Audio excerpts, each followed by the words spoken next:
What's up, YouTube? It's Mike here, back with another video. I don't have the best news in this video, but I'm still gonna update you guys on the good and the bad. And if you haven't already, I ask you to please subscribe to the channel, ring the notification bell for notifications, and if you like the video, please like the video.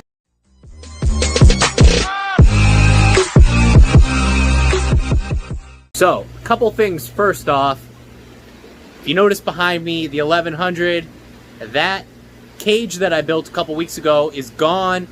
The platinum alligator gar back there, he's back out. And this male Castexi stingray, he is back out. So I took that cage out. Long story short is the fish kind of destroyed it. The alligator gar was going in and out of it randomly. He was actually jumping in and out of the top, but he also did make a couple of holes in the net, which absolutely blew my mind that he was able to do it because it's golf ball netting, but he nonetheless was able to get through the net. That wasn't too big of a deal, but then the stingray also got out somehow. I don't know how. Probably went up over the top. Either way, I decided to just take it out, go back to the way things were. So far, aggression isn't like crazy, so it's working out, although this ray is still trying to attempt to mate the female, and he is very like nippy with her, but nothing too serious. She doesn't really have any serious markings or anything like that as of yet. The cage was an attempt to buy time, and unfortunately I still need more time. Nothing has changed in the 1500 either. Everything that has been in here is still in here, including the phantom red-tailed cat. And you guys will see why I changed my mind in the future, but I basically have different stocking plans than I planned to do before. So bottom line is I'm going to be changing the stocking of pretty much all of these tanks, all of the big tanks anyway. So my original plans for like the 600, that has changed. My original plans for the 1500 and even the 1100, they have all changed. I do plan on keeping the same fish that I have, but stuff is gonna get seriously moved around. So within the next few weeks, you guys are gonna see a lot of fish getting moved, a lot of big fish getting moved. I don't know if I'll do it in one video or if I'll do it in multiple, but we're gonna be moving some big fish here coming soon. Now for the 600, we're gonna jump back in time to working on the 600. I'm still having issues with leaks on this, and that's why it is not full. That is why fish are not in it. However, I got some footage of it full that I'm gonna show you guys now. So let's jump back into the footage of the 600, and we did a little bit of scaping.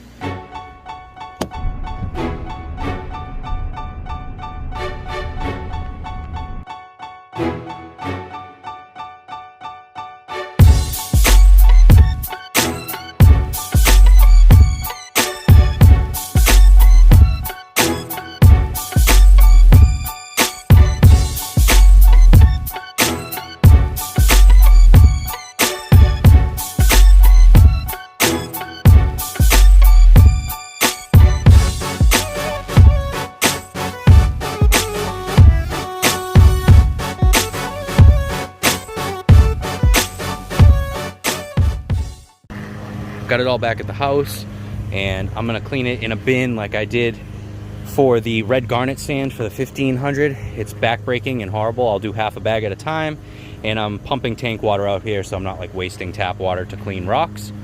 And yep, I'm gonna get started. I'm not gonna show the process. I already showed it for the red garnet sand just a few months ago, but I'm gonna start cleaning it and bringing it in.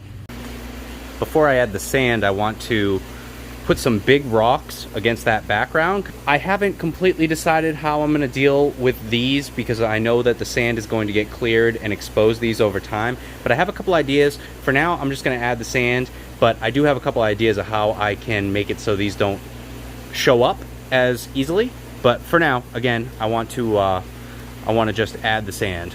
So I found this rock, which I really like because it's got multiple flat sides, but it's still very natural looking.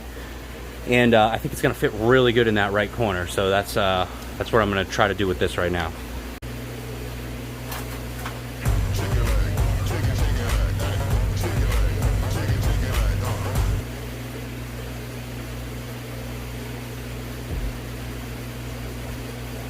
Next one, similar.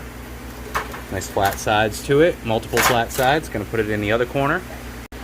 No light on yet, so when it all comes together, you'll have to see how it looks, but you get the idea. Didn't want it to be like too uniform and make it look like the rocks are there for the purpose that they're there for. So I want to kind of, I want it to be simplistic, just a couple of rocks, a few rocks, but I also didn't want it to look uniform. So I did 3 smaller ones in the middle, and then 1 large one on the corner, and then 2 decent size, like medium sized ones in that left corner.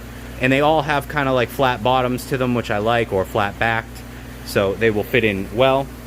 It is time to start putting the sand in, but I also have this gravel here from, it's years ago actually. We had my wife's tank. We had this in my wife's tank, and I saved it, so I'm gonna use this in with the black diamond blasting sand, kind of mix them together a little bit. I think I'm gonna like that look to it, and it also gives this another purpose. First batch is in. First thing I'm gonna say is this is way cleaner sand than the red garnet sand was.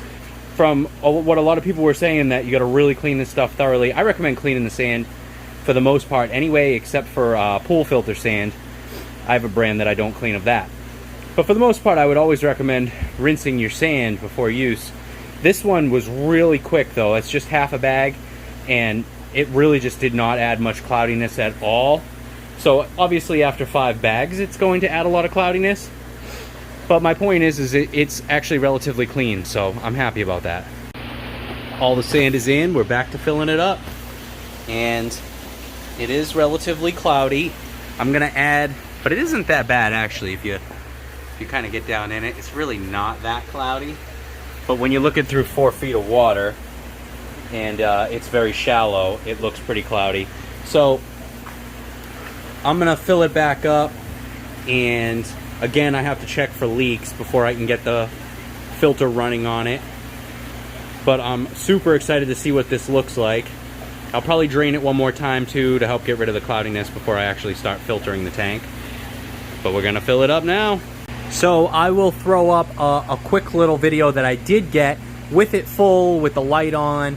It was still a little cloudy. It ended up clearing up actually later in the evening, and then the next day it was super clear.